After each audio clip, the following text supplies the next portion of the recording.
നമസ്കാരം, എൻ്റെ പേര് ശശാങ്കുളാണ്. നമുക്ക് അതിലേക്ക് എല്ലാവർക്കും സ്വാഗതം. ഇന്ന് ഞാൻ പറയാൻ പോകുന്നത് ഈ വീഡിയോ എന്താണെന്ന് വെച്ച് കഴിഞ്ഞാൽ, നമ്മളിപ്പോൾ ബീഹാർ ഫലം വന്നല്ലോ, തെരഞ്ഞെടുപ്പ് ഫലം വന്നു. ബീഹാർ തെരഞ്ഞെടുപ്പ് വിധി വന്നിരിക്കുകയാണ്, ജനവിധി വന്നിരിക്കുകയാണ്. അതിൽ നിന്ന് ബീഹാറിലെ ജനത വ്യക്തമാക്കുന്ന ഒരു 5 കാര്യങ്ങൾ, ഈ തെരഞ്ഞെടുപ്പ് വ്യക്തമാക്കുന്ന ഒരു 5 കാര്യങ്ങൾ, അത് നിങ്ങളോട് പങ്കുവയ്ക്കാണ് എനിക്ക് വ്യക്തിപരമായി തോന്നിയ കാര്യങ്ങളാണ്. ഒന്നെന്ന് പറയുന്നത് ബീഹാർ അവരുടെ ഭൂതകാലം, അതായത് ഗുണ്ടാരാജ്യം, ജാതി സമവാക്യങ്ങളും കൊണ്ട് അവരെ വിഭജിച്ചുകൊണ്ട് അവരുടെ ജീവൻ തന്നെ വളരെയധികം ദയനീയ അവസ്ഥയിലാക്കിയിട്ടുണ്ടായിരുന്ന ആ ഭൂതകാലം അവർ തള്ളിക്കളഞ്ഞിരിക്കുകയാണ്. കുടുംബാധിപത്യത്തിൽ ഊന്നിയിട്ടുള്ള ഏത് രാഷ്ട്രീയ പ്രസ്ഥാനവും, അതേപോലെ തന്നെ അവർ പടച്ചുവിടുന്ന ഏതൊരു കള്ളത്തരങ്ങളിലും അവർ വീഴുകയില്ല. അവരുടെ ഭൂതകാലത്തിലോട്ട് അവർക്ക് തിരിച്ചു പോകേണ്ട എന്നുള്ളത് അവർ വളരെയധികം കൃത്യമായിട്ട് വ്യക്തമാക്കിയിരിക്കുകയാണ്. അതുകൊണ്ട് തന്നെയാണ് RJDയും കോൺഗ്രസും ഉൾപ്പെടെയുള്ള മഹാഗഠബന്ധൻ തഴയപ്പെട്ടതും തള്ളിക്കളയപ്പെട്ടതും.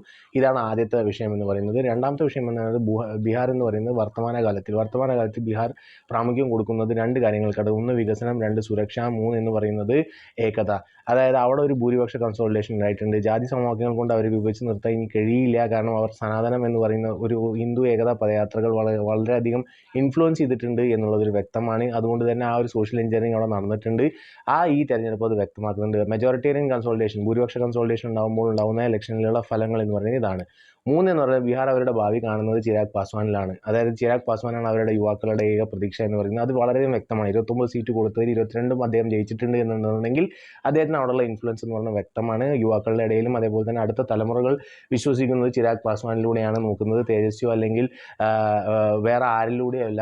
അതേപോലെ തന്നെ പ്രശാന്ത് കിഷോറിനടക്കം തള്ളിക്കളയുന്ന ആ ഒരു പ്രക്രിയ എന്ന് പറയുന്നത് ബീഹാറിലെ ഇലക്ടോറൽ പൊളിറ്റിക്സ് എന്ന് പറയുന്നത് അവരുടെ രാഷ്ട്രീയ പ്രബുദ്ധത എന്ന് പറയുന്നത് വേറെ ലെവലിലാണ്. അതുകൊണ്ട് തന്നെ പ്രശാന്ത് കിഷോറിന് ഇനി കുറച്ച് ഓരത്തിരുന്ന് കളി കാണാം. അദ്ദേഹത്തിൻ്റെ അധികമായിട്ടുള്ള ആത്മവിശ്വാസം ഉണ്ടല്ലോ, അതാണ് അദ്ദേഹത്തിന് ഇതായിരിക്കുന്നത്. അത് കിങ് മേക്കർ ആയിരിക്കാം, പക്ഷേ കിങ് ആവാൻ അദ്ദേഹം ഇതുവരെ തയ്യാറായിട്ടില്ല. അതിനുള്ള ഇച്ചിരി കൂടി മൂക്കണം എന്നാണ് ബീഹാറിലെ ജനങ്ങൾ അദ്ദേഹത്തോട് പറയുന്നത്. 4 എന്ന് പറയുന്നത് എനിക്ക് പറയാനുള്ളത് മോദിജി പ്രധാനമന്ത്രി മോദിയുടെയും നിതീഷ് കുമാറിൻ്റെയും ഇപ്പോഴും ജനങ്ങളിലുള്ള വിശ്വാസം എന്ന് പറയുന്നത് അവരുടെ കൈകളിൽ ബീഹാർ ഭദ്രമാണ്, അവരുടെ കൈകളിൽ ബീഹാറിൻ്റെ വികസനം സുരക്ഷിതമാണ്, ഇനിയും മുന്നോട്ടാണ് എന്നുള്ളത് വളരെയധികം വ്യക്തമാണ്. രാജ്യത്തിനും അതേപോലെ തന്നെ ബീഹാറിനും ആര് വേണം എന്നുള്ളത് വളരെ വ്യക്തമായിട്ടുള്ളൊരു തെരഞ്ഞെടുപ്പാണിത്.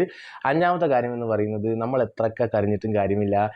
നമ്മുടെ കയ്യിൽ അതായത് ഒരു ആദർശമില്ല, നമ്മുടെ കയ്യിൽ ഒരു വിഷനില്ല, വികസനമില്ല, ഒന്നുമില്ലാതെ വെറുതെ നമ്മൾ എന്തെങ്കിലുമൊക്കെ ജുമല, അതായത് ഈ നമ്മൾ അൺഎംപ്ലോയ്മെൻറ്റ് എന്നൊക്കെ പറയാന്നല്ലാണ്ട് അതിനൊരു പ്ലാൻ ഇല്ലാണ്ട് ജനങ്ങൾക്ക് നിങ്ങളിൽ വിശ്വാസമില്ലാതെ ജനങ്ങൾ നിങ്ങളെ ആ സ്ഥലത്ത് എത്തിക്കില്ല. അതിനുവേണ്ടി നിങ്ങൾ SIR അല്ല, വോട്ട് ചോരിയല്ല, എന്ത് തന്നെ പടച്ചു വിട്ടാലും പ്രബുദ്ധതയുള്ള ജനങ്ങൾ, അത് നിങ്ങൾക്ക് ഇഷ്ടമുള്ള ആയിക്കോട്ടെ ഇഷ്ടമില്ലാത്ത ആയിക്കോട്ടെ. വടക്കേ ഇന്ത്യയിലുള്ള ആളുകൾക്ക് പ്രബുദ്ധത കുറവാണ് എന്ന് പറയുന്ന തെക്കേ ഇന്ത്യയിലെ ആളുകൾ, ഇപ്പോൾ വടക്കേ ഇന്ത്യയിലെ ആളുകൾ നിങ്ങൾ പറഞ്ഞതെല്ലാം തന്നെ മാറ്റിമറിച്ചുകൊണ്ട് അവർ ഏകകണ്ഠേനമായി അവരുടെ ചുമതല, അവരെ ഭരിക്കാനുള്ള ചുമതല ഏറ്റെടുത്തിട്ടുണ്ടെങ്കിൽ ജനാധിപത്യത്തിൽ അതിനെ മാനിക്കുക, അതിനെ അപഹസിക്കാതിരിക്കുക, അതിനെ ബഹുമാനിക്കുക എന്ന് പറഞ്ഞുകൊണ്ട് നിർത്തുന്നു. ബീഹാറിലെ ജനത വലിയൊരു മറുപടിയാണ് ഈ ഒരു പ്രക്രിയയിലേക്ക്, ജനാധിപത്യ പ്രക്രിയയിലേക്ക് നടത്തി